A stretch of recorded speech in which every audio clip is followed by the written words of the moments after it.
All right. Test, test, test. I think we're good on the audio. Yep. Okay. Sweet. Well, it's been a while. This isn't, I guess, a regular recorded video, but I haven't posted a regular video in a few months. It's been a while. But recently, I was playing in the Vintage Cube Live Vegas, extravaganza thing, trying to qualify for that. Um, I think they said around like 6 or 7 thousand people played in it at some point. Um, but obviously only 8 get to go. It's a pretty tight race. Played a ton of matches. I mean, did a ton of drafts. I didn't record any of it just because I wanted to focus as much as I could. Um, but yeah, it was a good time. It was kind of fun to play for high stakes like that, and but it was just really difficult to move forward in each stage.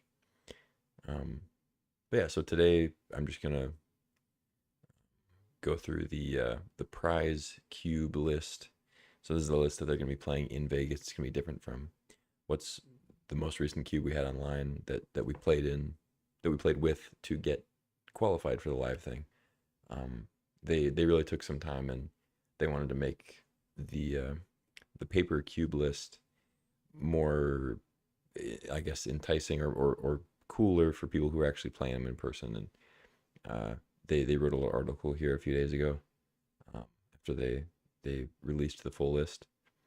Um, and most this is part of the reason I wanted to go over this too is because, as it says here, starting after the conclusion of the finals draft on October 25th, the prize key will be available to draft on Magic Online. So that's what I'm mostly interested in,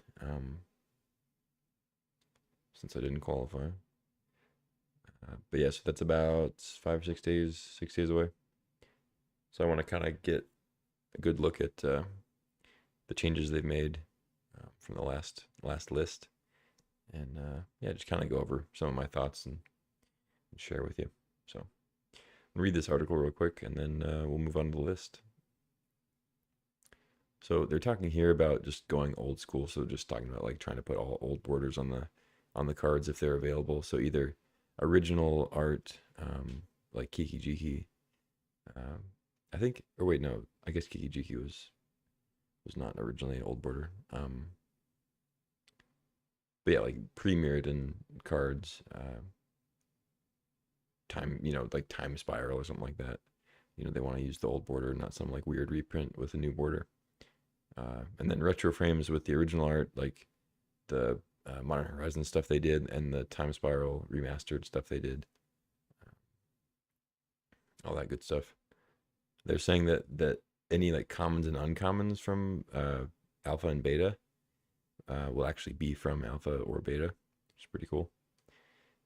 And then like the really high dollar stuff, they're basically talking about like that they're downgrading the like super high value cards, Black Lotus and the Moxen Power 9 stuff, um, and like putting out like maybe lower quality unlimited kind of printings of them in order to bring down the overall cost of the cube, like to put out, so that they can then put cooler like middle of the road cards to kind of flatten the value curve, which I think is probably the right move in an event like this. You don't want something that's like, I mean, Black Lotus is still going to be the most chased card, right? Like it's going to be the most valuable regardless, unless they do some crazy value switch. If it's like a super damaged Lotus and like you know, a really good shape Mox Sapphire or something, like I don't know. I guess the Mox will be maybe better, um, but yeah. So they're just talking about like kind of flattening the value so the mid level cards can be cooler and nicer, including foils like this, like old foils from Mercadian Masks in 7th edition, and this looks like a Judge promo or something, or DCI promo. And they got some they got some white border cards. They're gonna bring Burning of Xingye back, another wildfire kind of effect. I think they also have wildfire. Yeah, they also have wildfire. So that's kind of cool to bring back into the cube. I don't think wildfire strategies have been in the cube in a long time, so that's kind of cool. I definitely liked playing those strats. And then I'm assuming that Time Warp is going to get taken out for this capture of Xingjiao. I'm not sure exactly how to pronounce that, but um, I doubt that they'll have two 5 mana extra turn cards. Um, I'm assuming it's just going to replace Time Warp, so it's kind of cool. Mix it up. And then, yeah, that's about it. I was talking about like a Black Lotus, I guess. So this is the this is the prize Black Lotus. Okay, so it's a 6. That's a Beckett, which I think is like, I forget the abbreviation for it, but it's a Beckett 6 unlimited Lotus, I think. What's it say?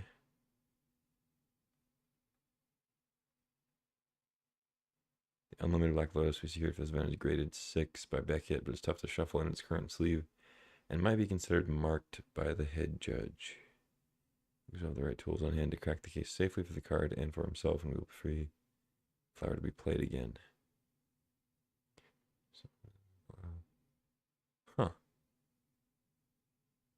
That's cool. Okay, so the overall target is 65,000 for the whole cube. So they're trying to hit that mark while not making any like 1 or 2 cards. It's crazy expensive. That's interesting. Okay, I mean like a Beckett 6 Black Lotus is still pretty cool. And getting the whole trip to Vegas comp and all that stuff is pretty nice.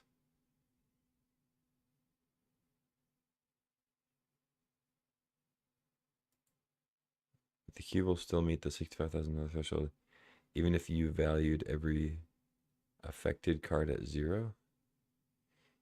What? I don't know what that means. I guess they're saying that like it's gonna be well above 65K.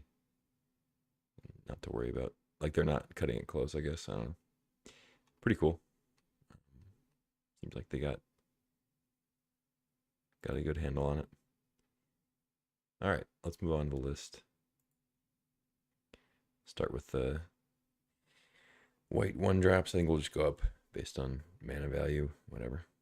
I don't know the best way to do it, but we'll do like this. So we've got some familiar faces and some ones that haven't been in the cube for a bit. Giver of Runes is great. Mother of Runes is great. I think Mother of Runes is typically better just because it can protect itself.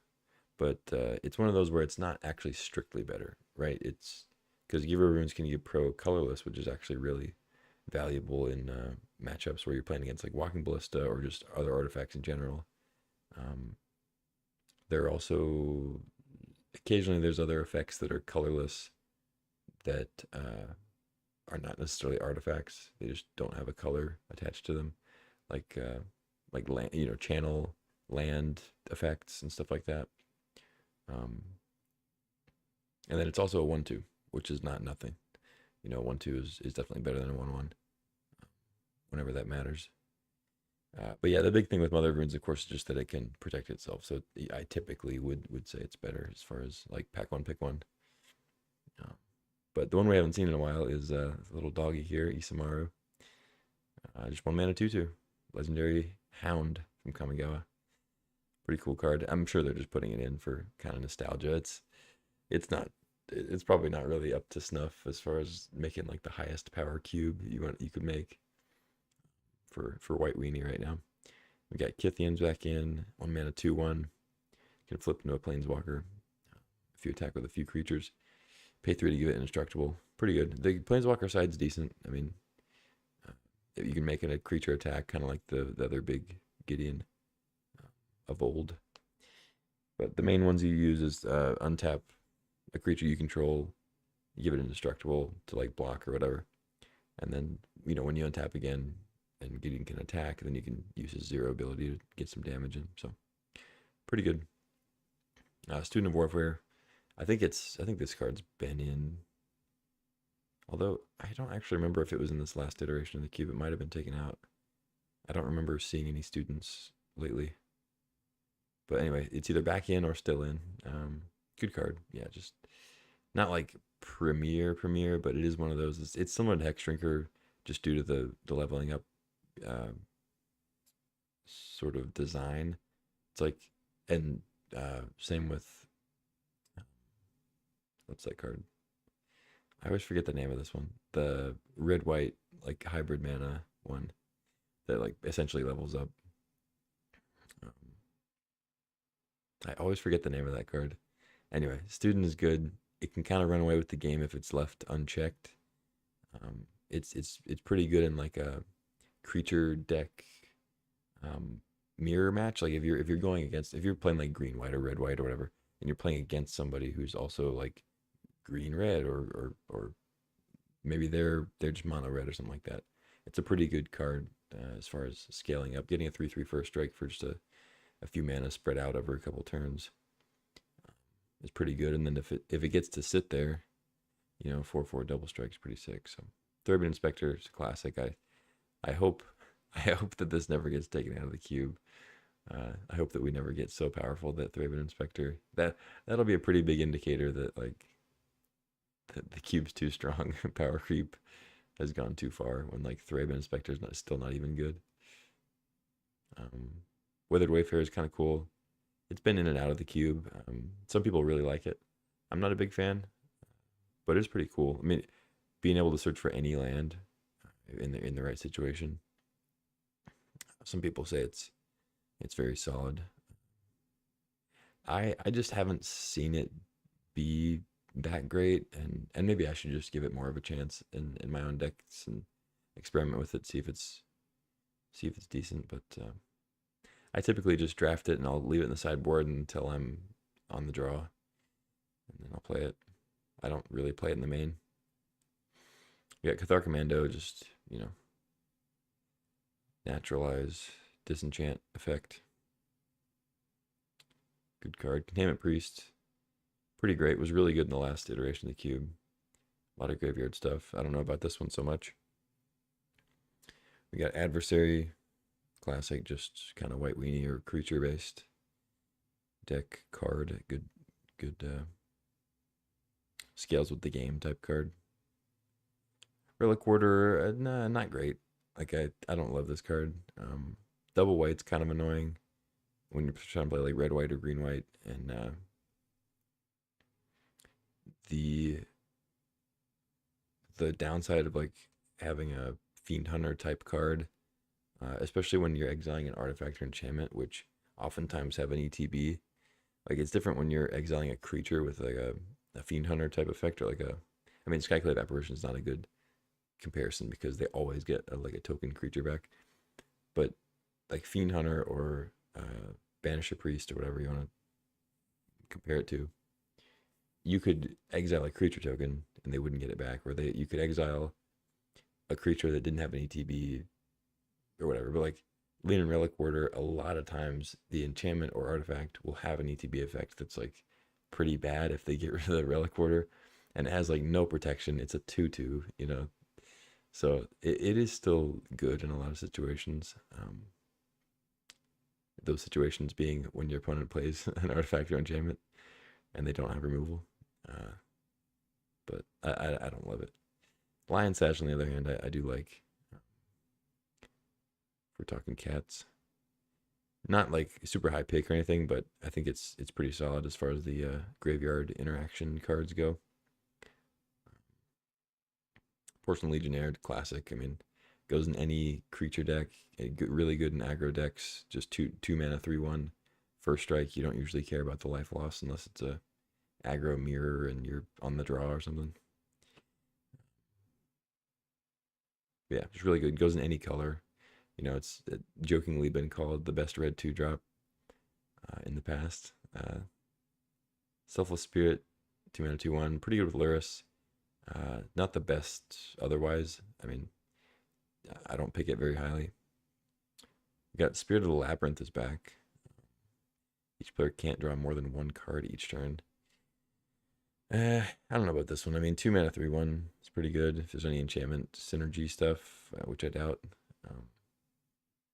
In fact, there's more likely to just be a downside for you, unless you're trying to do delirium stuff.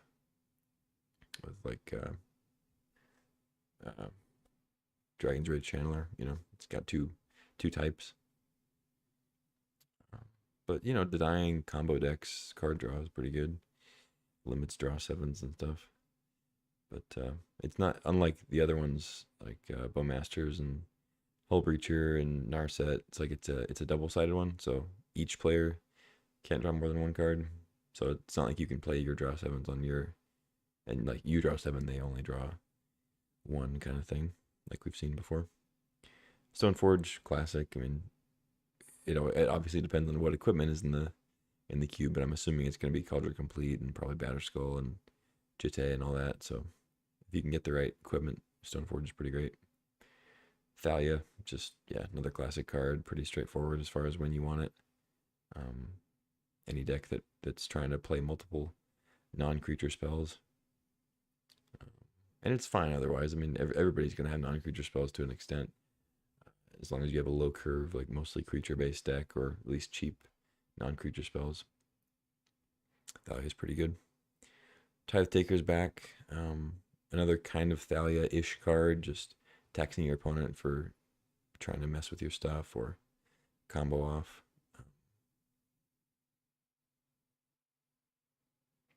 And then it just has Afterlife. I mean, it is a little bonus. I don't know, not a great card, but I kind of like it.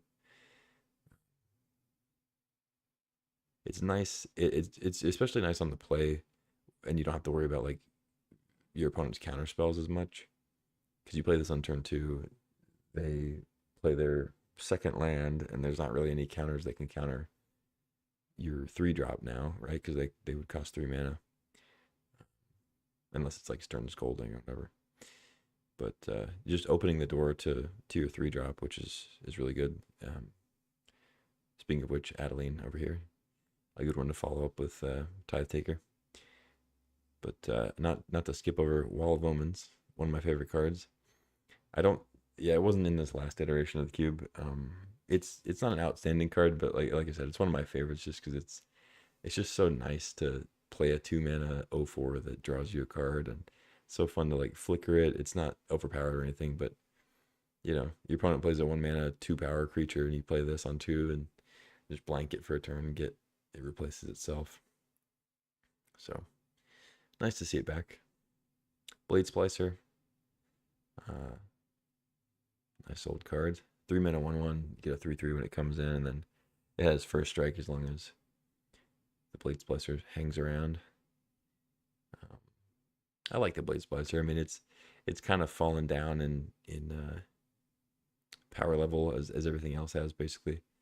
But depending on the other cards in the cube, I mean, if there's cards like Ephemerate, um, Flicker Wisp, if they put Restoration Angel back in, which I'm not sure, they probably did. If they're trying to put like old school cube cards back in here, I would imagine they maybe brought Restoration Angel back.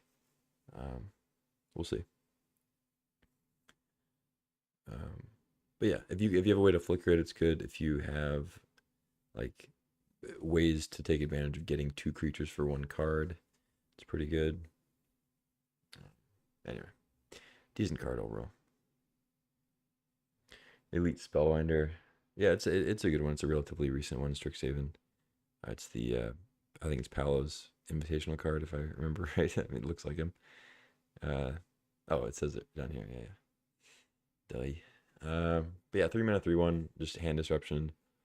The hand disruption that White has been given in the last few years,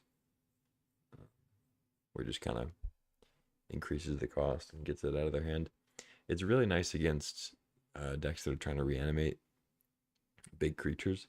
You can like Spellbinder and Atraxa that now not only costs like 9 to cast, but it gets it out of their hand so they can't discard it and reanimate it. It's pretty nice. Flicker Wisp, classic one, 3 mana 3/1. You get to flicker something, take out a blocker for a turn. You can kill a token. You can do a lot of things with it. Flicker a Blade Splicer, flicker a Wall of Omens, stuff like that. Nothing crazy, but keeps the curve rolling. Monastery Swiftspear, great card. I don't think it was in this last iteration. They took out a lot of kind of old staples of the cube. 2 mana. Anyway, 2 and a white, 2/2 prowess, and then it just makes a bunch of tokens when you cast non-creature spells, which also have prowess. If you played any Eternal formats, you probably are very familiar with Mentor. Then we got Recruiter the Guard is back with new artwork from Modern Horizons 3. Pretty nice. Yeah, 3 mana, 1/1 comes in. You look for a creature with toughness 2 or less. So this is one that you can use if you have like a Jeskai twin list of like twin combos in the cube. You can look for Kiki Jiki with it, or you can look for Pestermite. It doesn't find Deceiver, of course, because it goes by toughness. But yeah, then you can look for other stuff. You know, blue-white, you can look for Phantasmal Image is a good one. Cards like Skyclave. Just stuff that's like small power and toughness creatures, but like have a big effect when they come in. Like you can look for Monastery Mentor, Spellbinder, like some good 3-drops that have low toughness. Palace Jailer is a good example. I mean, 2/2, but it has a big effect. Solitude's the same way down here. Not to skip ahead too much, but you can search up those. So yeah, decent card. Once again, pretty good if you can flicker it. Good if you got some combos going on. Skyclave Apparition, one of the better 3-drop things to play on curve. Gets pretty much anything out of the way that you care about, except for like, I mean, anything above 4 mana. It's like, yeah, you gotta figure out another way to take care of it, but it does pretty good work for being able to get 4 or less. And then the fact that it's just gone is pretty nice. I mean, there are occasionally times when like the creature that they get, if they remove it, it was actually going to be better than the card you removed. But in most cases, it's better to give your opponent a generic 2/2 or 3/3, rather than a combo piece or a planeswalker or some creature that's going to get more value later. You know, especially when you're in white where you have flicker effects, you can take advantage of flickering it. They do get the tokens still, but then you can take out another substantial threat. And then you also have cards like Flicker Wisp where you can just like Flicker Wisp the token away. You know, if it's too big, like a 3/3 or 4/4. All right, we got RX Salvagers is back in. I'm not the biggest fan of it. I think it's I forget what it combos with. But I'm pretty sure there's like an infinite combo with it. Pay 2, return artifact. Can remember it costs 1 or less from your graveyard to your hand. I mean, it goes infinite with Black Lotus, I guess, but it's like if we're putting if we're putting cards into combo with Black Lotus, then I don't know.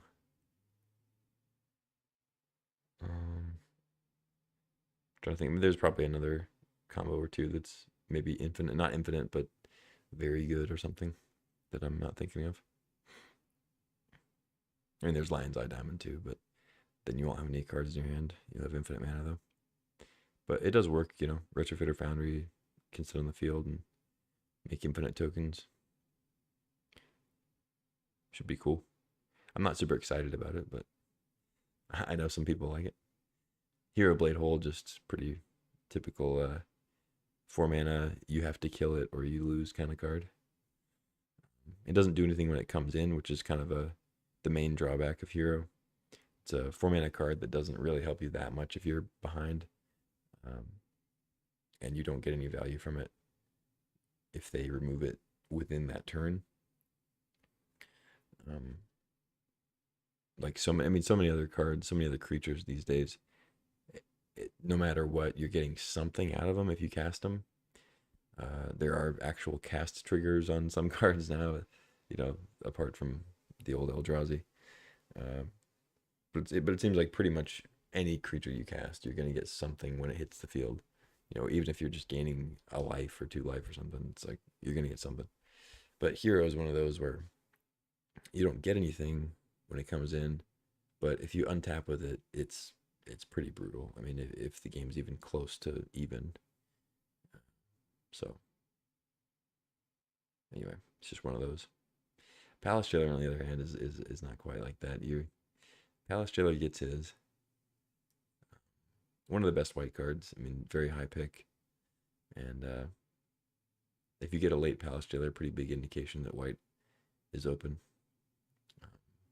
And then, like I said, we got Restoration Angel back in. It makes sense with Recruiter coming back and Splicer being in here. Wall of Omens coming back, so pretty good to flicker your stuff. It does go infinite with Kiki Jiki. If assuming Kiki Jiki's back, I think I saw it in the article thing. Actually, yeah, I would assume it'd be back. Yeah, and then Sarah Paragon, a relatively new one of my favorite limited sets of all time, Dominaria United. This one was just a complete bomb in that set, but one of the reasons it is my favorite set is there are actually a lot of ways to deal with bombs and to make your deck in such a way that kind of flattens the power level of the cards, because you could play 5 colors, you could have a lot of answers. Anyway, I won't go on about DMU, but it was a very good set in my opinion. But yeah, Paragon's great. I think it's definitely earned a solid spot in the Vintage Cube. Just being able to play lands from the graveyard with it too is so good. Like, you get fetch lands, you immediately gain, you net 1 life, with the fetch land. But pretty nice to be able to replay stuff like that. And then like going up to 3 mana is just so big. You play this, if it lives, you get to untap and like play a 3-drop from your graveyard. That's crazy. Then we got Karmic Guide. Once again, not one of my favorite cards. I understand bringing it back because it's kind of supposed to be bringing back more of the like retro cards. I just don't think this card's really good enough to be in the Vintage Cube with what we've got now. But pretty cool combos you can get with it. I mean, Restoration Angel is back in, so there's that. Let's see what we got. The next one that, obviously deserves a spot. It's not unlike Karmic Guide. We got Solitude. One of the 5 just busted elementals from MH2 has yet to be banned in Modern. I believe it hasn't been banned in Modern, has it? I don't know. I haven't played Modern in a while. I know Grief is banned. I know Fury is banned. I actually don't know if Solitude's banned. I feel like it might be. I know Fury's banned, and I know Grief's banned. I don't know. But yeah, it's not banned in Vintage Cube, so that's nice.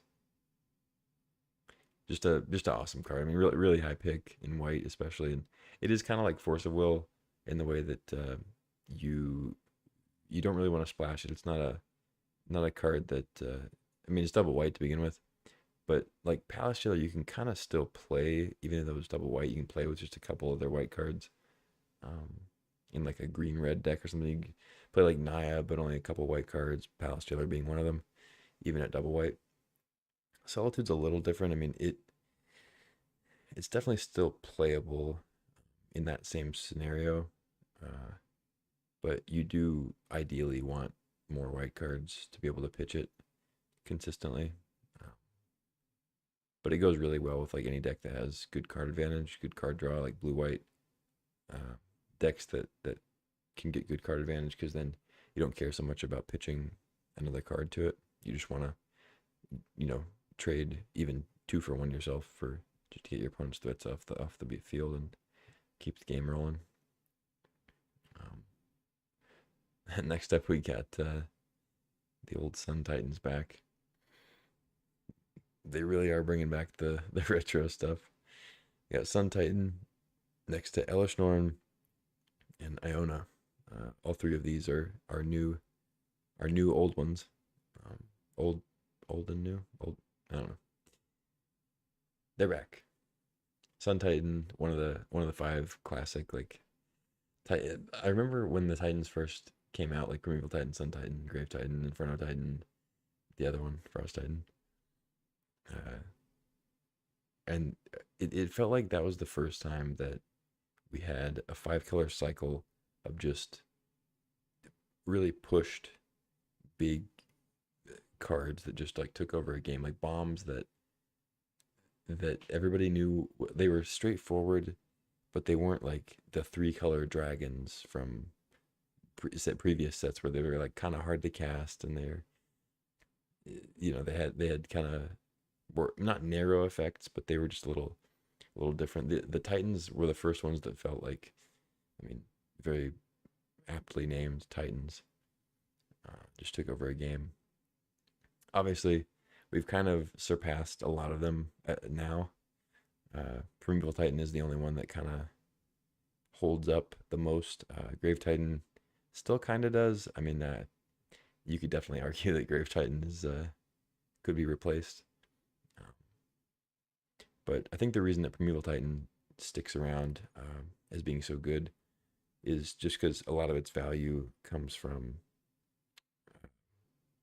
the other cards that it can get. Like Grave Titan just makes 2/2s. It's a package in and of itself. It just makes 2/2 zombies, which is really strong because it makes them, two when it enters, two every time it attacks. That's a powerful effect. But Primeval Titan just enables like combos that no other card can really enable as quite as well. Uh, all in one card. You get a 2 land combo from Primeval Titan, and you're getting more lands, like more land entering triggers when it attacks the next turn, and it's a built-in body to actually win the game with. It's not like just a sorcery that goes and gets lands. So I think that's mostly why it's kind of stayed at the top of the Titans. Um, and we won't talk about Frost Titan. But yeah, then on to Elesh Norn, just a good reanimation target. It's kind of been surpassed by some other cards since it was in the cube, but they're bringing it back just to kind of have the retro stuff in there. Still pretty solid and relatively castable. I mean, you can put this in a deck that's like more controlling blue white or black white or something like that, and have ways to reanimate it, but also, you know, not that hard to cast. Just double white, 7 mana. Then we have Iona, a little harder to cast, 9 mana, triple white. You're not really casting Iona very often, but pretty good to reanimate. You can't flash it in effectively. It's not a good one to like sneak attack or anything like that, or shallow grave. But if you have just straight up reanimator type stuff, you can shut off half your opponent's deck or all of your opponent's deck. Could potentially be really good.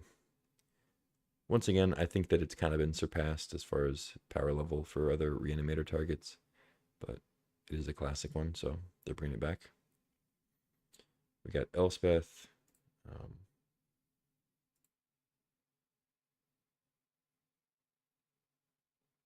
Sorry.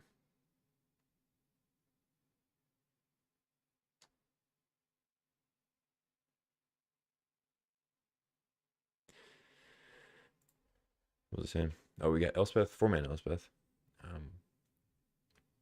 It's been in the cube. I don't think it's really been taken out. I think maybe it did get taken out a few iterations ago, but they brought it back. I think that's right. But yeah, just a good 4 mana white weenie kind of card, or white mid range sometimes. Um, Makes a creature every turn, or throws a creature up in the air every turn. But the key with Elspeth, or not the key, but like the hidden part of Elspeth that makes it so consistently good is just the fact that it's plussing every turn. You don't have to -2 to give a creature flying and throw it or whatever, and then leave her susceptible to a burst lightning or attacking with a 2/2 flyer or whatever. She comes down, pluses to 5, next turn pluses to 6, next turn pluses to 7. Like there's no going down until you use the ultimate, and most of the time you don't end up doing that. It's better to just keep throwing your creatures up or keep making tokens. And then we have Wandering Emperor, kind of a similar role as far as just being a 4 mana planeswalker that can make bodies and pump up your guys or whatever. But Emperor also acts as a removal spell, of course. then has added benefit later. Um, so it's really good in a deck that has other things to do at instant speed. It's not quite as good in a deck that like otherwise would just be curving out because um, it's a lot more predictable. Like you can telegraph. You're kind of telegraphing you have Emperor if your deck is just like red white aggro, but if your deck is like blue white or whatever, you have a lot of instant speed stuff, and you are consistently holding up mana, but then having other things to play. It's like your opponent might kind of let their guard down a little bit as far as you having Emperor. So it seems a little bit better in those cases, but still solid in just mono white or red white or wherever you want to put it. It's never going to be bad. I'll just say that. We got Gideon Jura is back. It's the big Gideon I was talking about before with Kythian. Kind of has a similar effect when it flips over. Just a classic Planeswalker that's kind of been outclassed in recent sets, but still pretty good. I've always liked Gideon. I have a soft spot for this Gideon in particular. 5 mana, +2, make all their creatures attack Gideon, so kind of save yourself for a turn. And it goes up to 8 when he does that, so 8 loyalty, pretty hefty. Unless you're far behind, he's probably not going to die on the first try. So then you can -2 him to blow up one of their creatures, and if you have other support, ideally you can make them attack him. He takes care of one, you take care of maybe another one, and then have a blocker or whatever. But even if you just drop Gideon, you minus him, kill one of their attackers, and then they have to attack Gideon or something to get him out of the way. You save some damage, you kill a creature. It's like nothing too insane, but he's usually pretty solid. And then if the game stabilizes, he zeros to be a 6/6 that attacks for no fear of him dying. I mean, so pretty decent. Just a lot of 5 mana spells that get the game done quicker than Gideon. Then we have Elspeth, just basically a pumped up version of the 4 mana Elspeth as far as making tokens, but also has the big body sweeper effect, -3, destroy all creatures with power 4 or greater. So applies a lot against like red green and stuff like that. But yeah, just dropping this for 6, making 3 tokens, next turn making 3 tokens, and then if they have a couple big creatures, you can minus eventually. Pretty good. We got Enlightened Tutor, straightforward, gets an artifact or enchantment, usually an artifact, but obviously there's some good enchantments. Got Ephemerate still in, pretty good. Looks like we've got some more like white ETB creatures, like Restoration Angel targets, so maybe Ephemerate will be slightly better than it was in the last iteration. You got Mana Tithe, classic. Love a Mana Tithe. You're a true OG if you ever remember playing with Force Spike. The thing that Mana Tithe is the Planar Chaos version of. But that was back when blue had just every counterspell. that was the Vintage Cube blue strategy, was just draft 8 counterspells and don't let your opponent do anything. Pretty ridiculous. You got Path to Exile, super straightforward, just a great removal spell. Swords is the same way. You got Disenchant, just straight up Disenchant. I mean, it's not bad. You got Unexpectedly Absent, good card, just a bunch of removal here. Get into the spells. Unexpectedly Absent's pretty great. It's the double white that makes it a lower pick usually, because it's like not quite good enough to be one that you take highly because of the double white. But if you do happen to be in mono white and you see it in pack 3, you're usually pretty happy to get an Unexpectedly Absent, like 2 mana to just throw anything on the top of their library. Pretty great. Then we got Oust. It's kind of a similar effect, just sorcery speed. Put it second from the top, they gain 3 life. So not like the best card in sort of an aggro matchup where like them gaining 3 life is, you're not like getting the best tempo there, but if you're ousting like a 3 drop, like three mana or more, then that's kind of enough to make it great.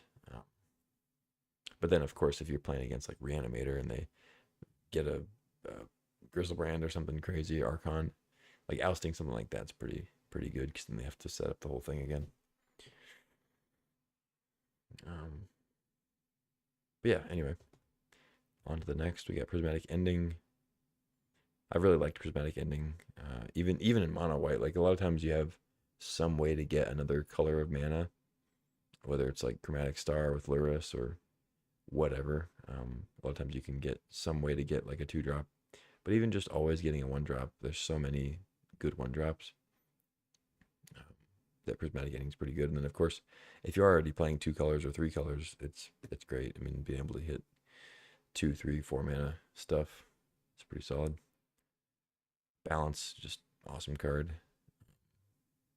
Sweeper when you craft your deck the right way, and can be pretty insane with some other combos like Zuran Orb, and sometimes you can do like a Lion's Eye Diamond kind of combo. You make your opponent discard their hand if you have some way to take advantage of the mana.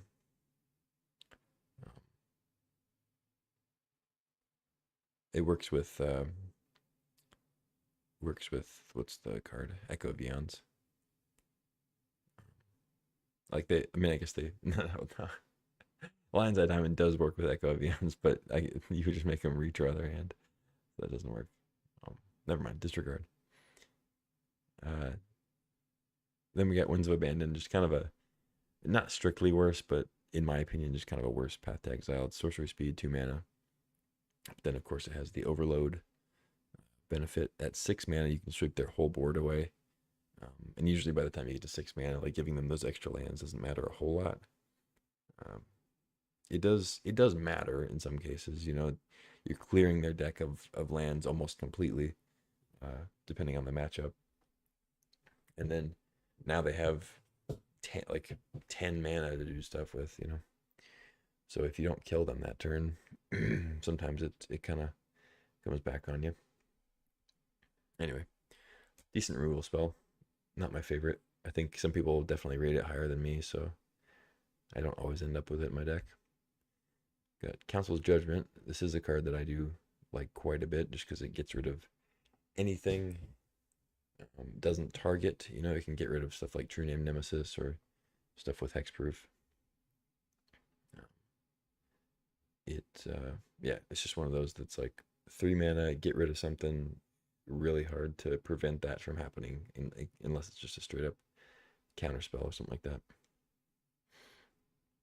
Sevinne's Reclamation. This card's been in for a while. I haven't had it cast against me very much at all, and I also haven't cast it very much at all. So I'm a little surprised that it has remained. I'm not saying it's a bad card, but it doesn't seem like a lot of people play it, but maybe it's just the people that it's just a coincidence, the people I play against. Anyway, Armageddon is back. Destroy all lands in play, or all lands in play are destroyed. Either way, potato, potato. Really powerful effect, but you kind of have to draft the right deck around it, and obviously have the circumstances be such that that's actually a benefit for you to blow up the lands. We've got Armageddon, Ravages of War, and Wildfire and Burning all back in the cube now. Kind of crazy. This is very nostalgic. You got Dam in here with the white cards because for the most part they get played as a wrath effect. It's a little presumptuous to put it with the white cards since it's not a white card, but I guess it's being counted as a white card as far as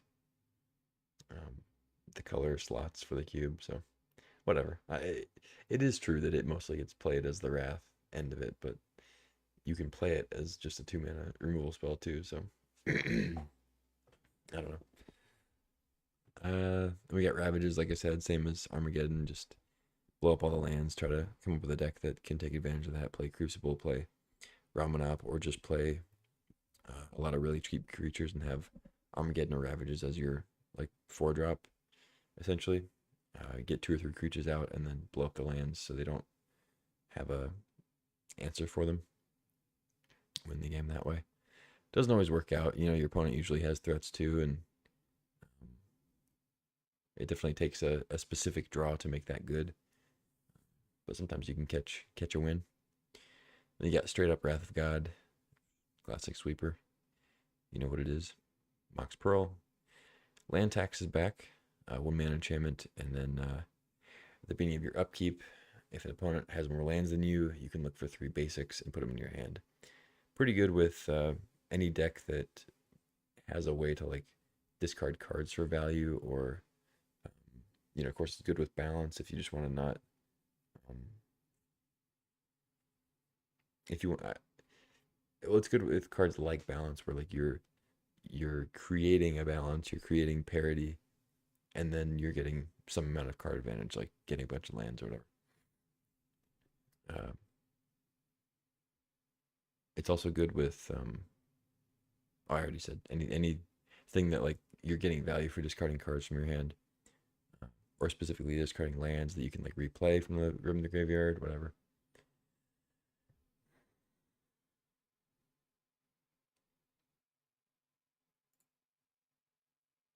You having like video problems?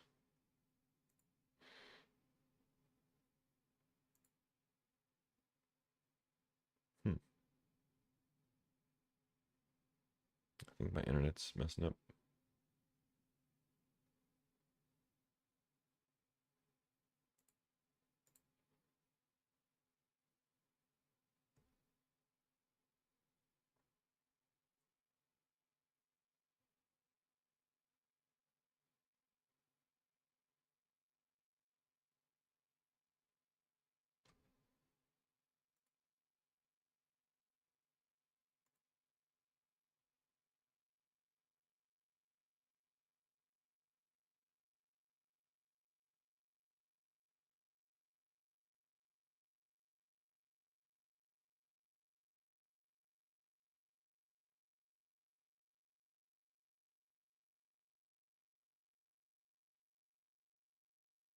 Hmm. Yeah, we're lagging for some reason.